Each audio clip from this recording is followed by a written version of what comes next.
Okay, ready? Yep. Hi there, I'm Mindy Jensen. And I think I'm Carl Jensen. What do you mean you think? I'm kind of tired. I don't know. It was a long night. Ugh, he is Carl Jensen. And this is the Mindy and Maybe Carl on Money podcast, where we talk about what happens after you reach financial independence. Why do we call this show Mindy on Money? Well, because apparently Carl doesn't show up. Wow. On this episode of the Mindy And Carl on Money podcast, Carl and I talk about the top lessons we have learned from our fellow financial independence community members. But before we get started, let's take a quick break. Today's episode is sponsored by... Oh, I didn't see this coming. Mindy writes the scripts. Today's episode is sponsored by My Tesla? That's right, Carl. Today's episode of the Mindy And Carl on Money podcast is sponsored by your Tesla. If you are thinking about buying a Tesla, you can use our referral code, which can be found at mindyonmoney.com/Tesla. And it costs you nothing, but it generates some free points or miles or whatever for us. And if you do use our referral code, we will buy you floor mats. Or a Tesla t-shirt. Show them your Tesla t-shirt. Oh, yeah. It got on my Cyber Owl t-shirt. We didn't even plan that. Yeah. Or maybe you did plan that. I don't know. I did not. And if people use your referral code, they get some benefit too. I don't know what it is. They constantly change it, but you get something out of the deal too. Yes. So please, if you are thinking about buying a Tesla and want more information about it, email Carl at mindyonmoney.com. Don't email me because I don't really know anything about it, nor do I want to wax poetic about Tesla forever and ever, but Carl does. So you can email Carl, or you can go to mindyonmoney.com/Tesla to use our referral code. It's a nice car. It drives itself. I know you love that feature. I hate that feature. Okay, let's dive into today's lessons. Okay, my first one comes from Warren Buffett, and Is Warren Buffett in the financial independence community? He is. He's been financially independent for like 50 years. Okay. I don't think he identifies that way, but he is. I'll identify him that way. He's FI. He's not RE. He's RN. Never. Retire never. Yes. But he loves his work. If you love your work and you would do it for free, then do it. Anyway, when we were at the first Berkshire Hathaway conference, this young guy, I think he was in his 20s, asks Warren Buffett a question. During the meeting, you can ask Warren a question if you want to. So he said, Mr. Buffett, what are your favorite books? And Warren said something like, well, blah, blah, blah, I'm not sure about that. But he went off on a tangent, which he often does. He's like, well, if I could, I would give you all of my money to change bodies with you. And I thought, wow, that's pretty obvious, but most people don't think that way. How many of us would change bodies with Warren Buffett to have his fortune? I don't think anyone would, unless you're like 89 because he's like 90 or whatever. Of course you're not going to do that. So my first lesson is we don't appreciate our time until we're almost out of it. And I think we overweight towards money. We don't think enough about our time. And sometimes we waste time to make more money, which is not good, but very difficult. We did that. I worked too long, bought too many houses. Time is where it's at, but we don't realize it until we're old.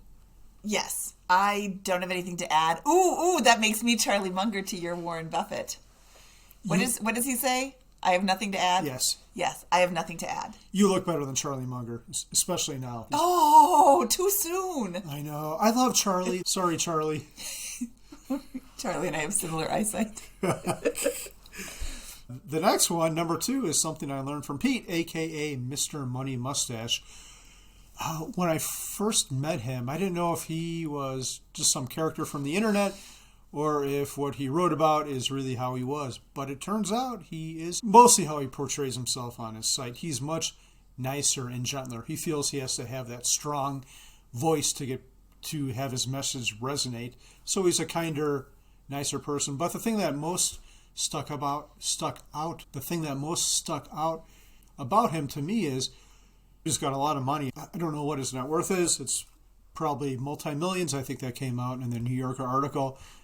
But the dude does manual labor. And I started thinking about that. I'm like, wow, a lot of people think because they have more money, they need to buy a new car, move to a new house, change schools, blah, blah, blah, buy new clothes, season tickets. But you don't have to. If you were happy with your life before, just stick with that and keep doing it. And that's resonated with me. You don't want money to change the person you are. Don't let money define you. So that's my lesson number 2. Do you have anything to add? I have nothing to add.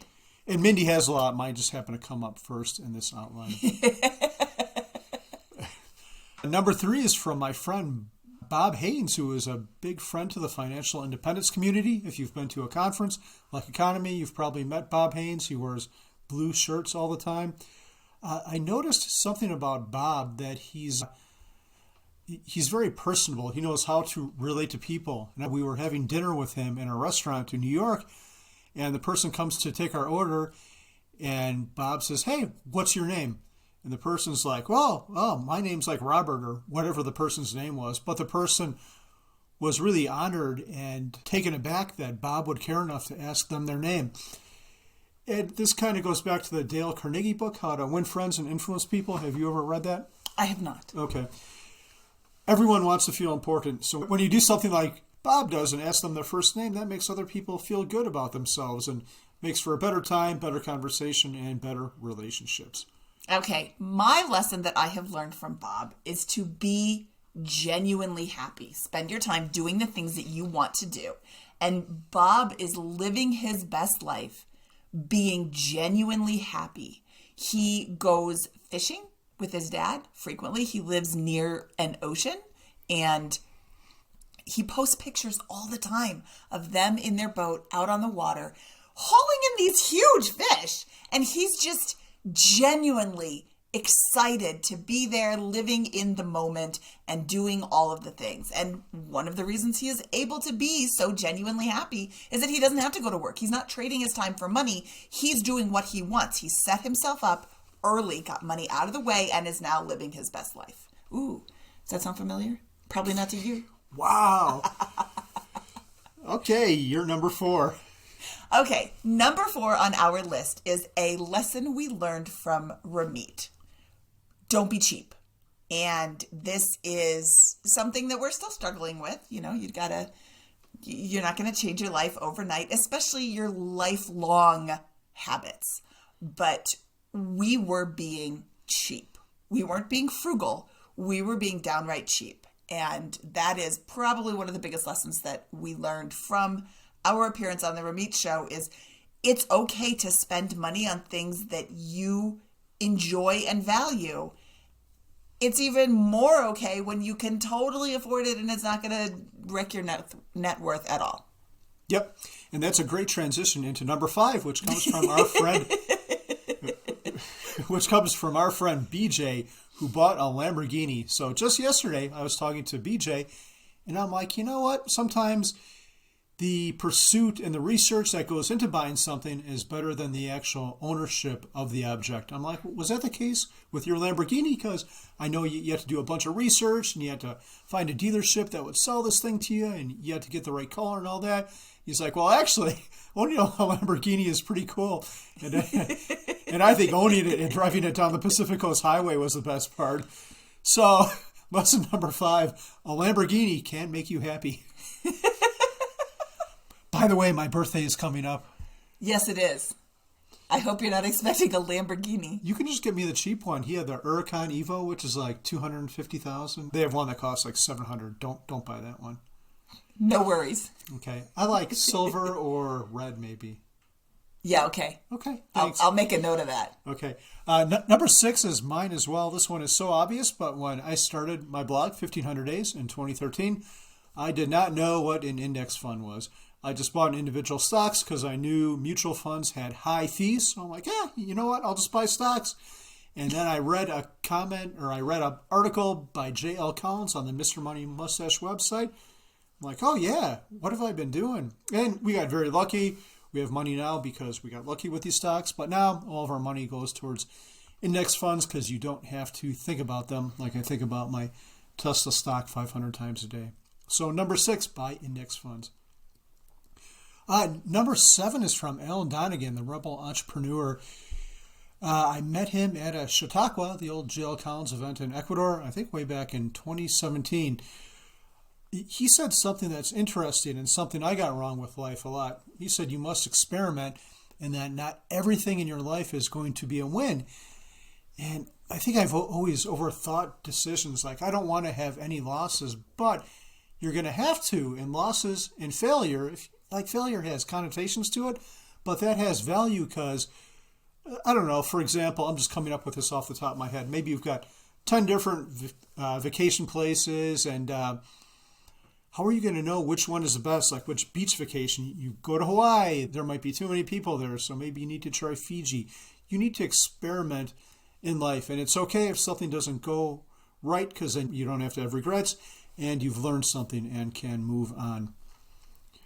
Ooh, the next one is also for me too.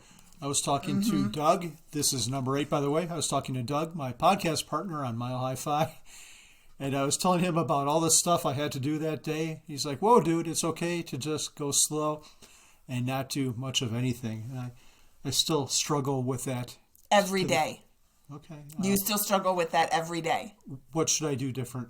Relax. Stop. Plan a whole day of not doing anything. Should I not take a bunch of amphetamines first thing in the morning? I wouldn't recommend it. I actually don't do that. It's cocaine, which is all natural. No, I don't do that either. Why is that where you go? No, because it leads to my high energy lifestyle. But I don't actually. Drugs are bad. Don't do drugs. Yes. Don't even say perhaps to drugs. That's bad. Okay, hopefully we can still maintain our PG rating. If you like this podcast, give us a 5 stars on Apple or Spotify. I don't know if you can rate people. If you don't like it, you can. Yeah, if you don't like it, don't give us a review. Yeah, just turn it off, and we thank you for giving us a shot. Number 9 is one which is near and dear to my heart. I started talking to this guy named Rakesh, and I don't remember how he first contacted me. It was probably over Twitter. But then I met him in real life. We all met him in New York again. That seems to be a theme of this podcast. And we went out to dinner together, and he was just such a nice, genuine, caring person. And that pretty much goes for everyone we've met. I can't think of one exception, one person we've connected with who has stayed with us. Our friend BJ just stayed with us earlier this week. Everyone is pretty great and generous and kind in this community. It doesn't seem like people have ulterior motives. And I think that's how most people are. I'm saying this community, but I think most people are pretty good. And I'm a kind of cynical person, so Rakesh taught me that most people are pretty good. And then he actually came over to our house and cooked this delicious Indian meal for us. I'll never forget that. I think was that our 4th of July party? Yes. And Rakesh, come back anytime and cook. Yeah. Rakesh, you're an awesome human if you're listening. I know he's in India now, and I hope your vacation is going well. Yeah. Do you want to move in, Rakesh? You could just be my personal chef. Sounds great. I approve that decision. Okay. Gwen from Fiery Millennials taught me that it's okay to change your mind. Gwen's journey includes not quite getting to financial independence and leaving her job anyway. And she discovered that this really wasn't the right path for her and went back to work. And I think there's some stigma in the community about leaving your job and then choosing to go back. And to those people, I say her journey is her business, not your business. And if you have a problem with going back to work, then don't go back to work. But certainly don't cast aspersions upon others who choose a different path than you. Yeah, I like that you went back to work. I like the money you make for us. Oh, us? Remember, what's yours is mine, and what's mine is mine. There's no me in money. I guess there is. There's an there M&E is a in me money. in money. Boy, that backfired. What there isn't in money is us. Yeah, there's no us in money. Oh. But that's okay. I will share with you. Yeah. I'll give you an allowance. It's like I'm sleeping on the couch again tonight. Yeah, you are. It's okay. Couch is nice. And that was number 10. You have to say the number. Oh, that was number 10. Yes. Okay, number 11 comes from Kyle Mast, who is a CFP in the Pacific Northwest. And what he taught me is that financial advisors aren't all bad. You can DIY your finances. But if you do want to have somebody kind of oversee what you're doing, hiring a fee-only financial planner is a great choice. I completely agree. I talked to so many people who have hired our friends at Downshift Financial, and they love them. They get so much value out of that. We have no financial affiliation with them. But they are fee only. And I think if you're going to go down this path, you should look for that. Don't look. What's the other one? Assets under management? Yes, AUM. That means that they charge you typically like 0.5 or 1% of the total value of your holdings just to chat with you. And as you get more wealth, that continues to be more that you're paying them every year. I have a really horrific story. Audience members, if you're not sitting down, you might want to sit down now. If you're driving, you might want to pull over.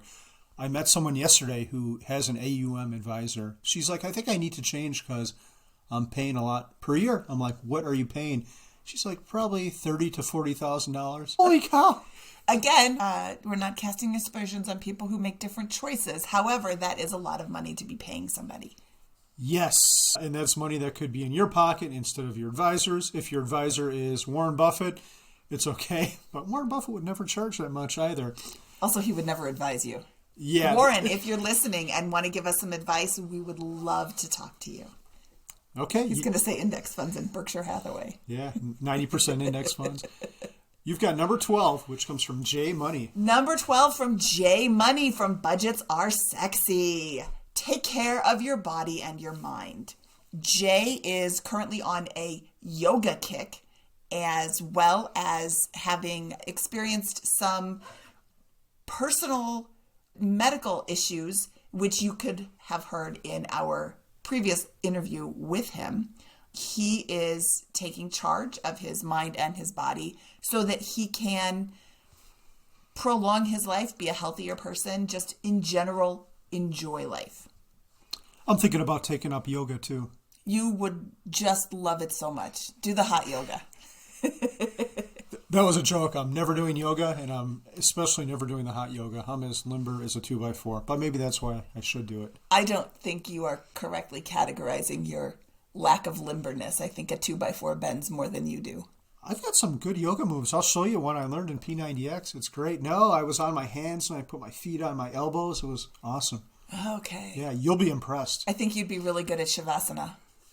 I'm not sure what that means. It sounds ominous. Asana, no. We're going to describe this. Shavasana is a yoga move that means lay on your back all relaxed.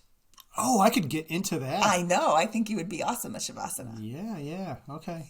I could do a downward dog. Is that it? I don't know that you can. I don't think you're that flexible. I can do a cryptic cat. You can do Shavasana. Okay, cool. What is number 13? Number 13 comes from Craig Curlop. Being a little uncomfortable can kickstart your financial success. So Craig tells his fascinating story on episode 35 of the Bigger Pockets Money podcast. And if you are at all interested in house hacking or learning how you can kickstart your financial career, your financial success by being a little bit uncomfortable, Craig's story is fascinating. He house hacked a duplex, an up-down duplex, where he lived in one unit and rented out the other unit long term. The unit he lived in was a one-bedroom, and he slept on the couch behind a little privacy screen and rented out the bedroom on Airbnb, eliminating his mortgage payment and allowing him to kickstart his real estate empire by saving all of what he would normally be paying to a mortgage for his next down payment. Number 14 comes from my Bigger Pockets Money podcast co-host, Scott Trench. You don't have to be frugal forever, but being frugal in the beginning can literally make you set for life. That's a plug for his book, which is called Set for Life, and I wish I had a copy to show you. But it's blue. It says Set for Life on the top. It's by Scott Trench. It's an awesome book aimed more towards early 20s, but anybody can read it and take lessons from it. So you said one important thing, and I'm really curious to hear what the audience might say about this. You said being frugal in the beginning can really push your money situation forward, and that's totally true. But one thing we've talked about that we didn't effectively do is we didn't pivot well once we had the money. We continued to take flights at like 5 a.m., and I still look at them. I'll admit that. And I'm like, wow, that one's 140, the other one's like 280. I never look at them. Well, yeah, see, you're better adjusted than me. So, what, I'm better than you? At that. How do you effectively transition from being a frugal person to one who's willing to let go? And what rules do you put around that? Because you can't just go crazy. Like, I don't know. And how is that different from keeping up with the Joneses or lifestyle inflation? It's such a delicate balance. My quick and easy answer is it's the inner scorecard versus the external scorecard or outer scorecard. If buying a Lamborghini would make you genuinely happy and you don't care what other people think, if no one else knew you ever bought that, but you would derive happiness from it, then maybe you should consider it. And I think that's the case for me if you do want to buy me that. Again, we're not in the $700,000 Lamborghini money, but we could probably buy like a used old one.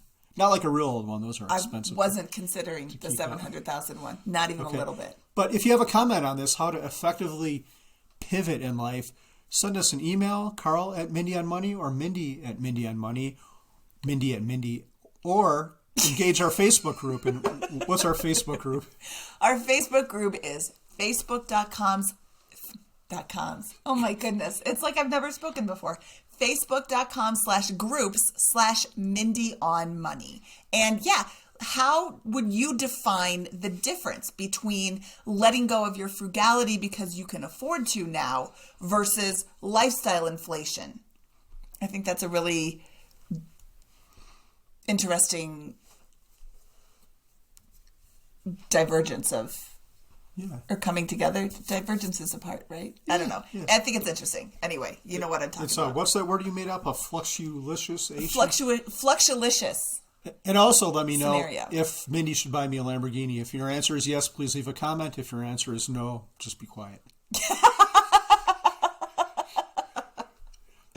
Okay, number 15 comes from many different people.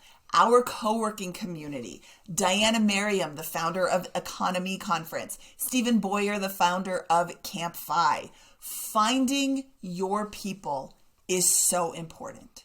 Finding people in your community, locating your community, discovering your community is so very valuable to your soul. Yeah, that's a great point. People don't go to these conferences like Economy and Camp Phi to see the speakers, although many of them are very good. They go to hang out with other people and to build community, to meet like-minded weirdos like themselves. That's why we go, right? That's why we go every year. Would you consider me a like-minded weirdo? Yes, okay. Absolutely. So that means a weirdo. That means you're a weirdo too, because like-minded, my mind is like yours. Oh, okay. I'm not a weirdo. You're a weirdo. I'm just perfect. It's a nuanced situation. Number 16 comes from the multitude of people that Carl invites to sleep over at our house with little to no warning to me. Phi is better with friends. And shout out to Keith Nugent for that specific phrase. Yeah, our Lamborghini friend BJ just slept over earlier this week. He did not bring his Lamborghini. He has since sold it. And Keith is sleeping over in June. Yeah, and so is someone else. Yeah. God, it's like we're running a boarding house. Our HOA is going to kick us out. No, they're not, because we're not charging. Okay. So as long as we give it away for free, it's all good. Yeah, you can always give it away for free. Wow.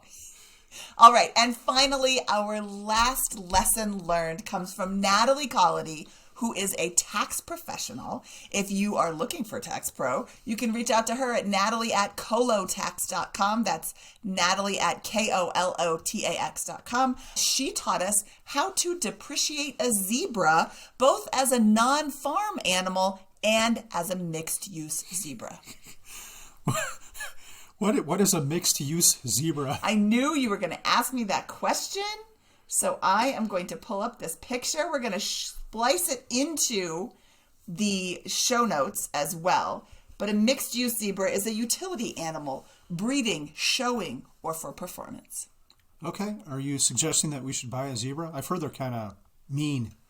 I am not at all suggesting that we should buy a zebra. I'm just suggesting that we know how to depreciate one, thanks to Natalie. Okay, good. I'd rather have a Lamborghini than a zebra. Can you imagine, picture this in your head. You buy me a Lamborghini and we go on a date to White Castle. Wow, we would be the only people in the drive-thru line in a Lamborghini. Sometimes you see that in California, like we went to In-N-Out Burger, and there's not just any Porsche, some super high-end one at In-N-Out Burger in the drive-thru. I'm like, yeah, good for you, dude. You know what's important. You're not seriously comparing In-N-Out Burger to White Castle. I would prefer probably controversial take. I think In-N-Out is overrated. Oh my God. We need to talk to Aaron Thomas, the prenup lawyer. Maybe I already have. Oh, I already have established a relationship with him, so he cannot talk to you. Oh, plot twist. You've read too many John Grisham books. I do have a University of John Grisham law degree. Magna cum laude. Can I just get a Lamborghini in our settlement? You can have the house. No. I wonder if I could live in there. The Lamborghini? Yeah. They're teeny. All right. Are we done? Yeah, I'd like to hear, though, before we end, again, you've got all our contact information, our email address, our Facebook group. I'm super curious to know what others have learned from the personal finance or financial independence community. Ooh. Yeah, like index funds and money and 72Ts. Shout out to Mr. Eric from Louisville, who we'll see in a couple weeks. All that stuff is great, but I think a lot of us take away a lot more than that. I feel like I'm in the Jerry Springer final thought. Do you remember that where he would say some deep, meaningful thing at the end? Why are you looking at me like I watched Jerry Springer? No, I did. I went to the show a couple times. They filmed it in Chicago. I was not on it as a guest, just to be clear. I watched it. It was a little bit more serious back then. The show is a disaster. It is a disaster. But here's the Carl on Mindy Money final thought. I've learned so much from the FI community. I've learned about money, how to do a 72T. Thank you, JL, for teaching me how to invest in index funds. Thank you, Pete, for writing your blog and teaching me about the 4% rule. But I've learned so much more. How to be a better human, how to relate to others better. And I've made such good friends. And this is truly what I've taken away from the FI community. How cheesy is that? That's super cheesy. All I took away was how to depreciate a zebra. Wow. Not really. I learned a lot of things too. Thank you to everybody who is currently a member of the financial independence community for all of the lessons that you have shared with us. This is just the top 17. And thank you, wife, for my upcoming Lamborghini Huracan Evo. Yeah, okay. You can drive it, too. You bet your butt I would drive it if we got one. Okay, that's all I've got. Okay, tune in next week when we talk about something else. Wow, what a cliffhanger. But seriously, thank you for listening. And please go join our Facebook group. We would love to chat with you. Please join our Facebook group so we can talk with you more. Facebook.com/groups/Mindy on Money. Thanks. Thank Bye. you. We would love to chat with you. Facebook.com/groups/BP Money. Ooh, whoops. Got to edit that out completely.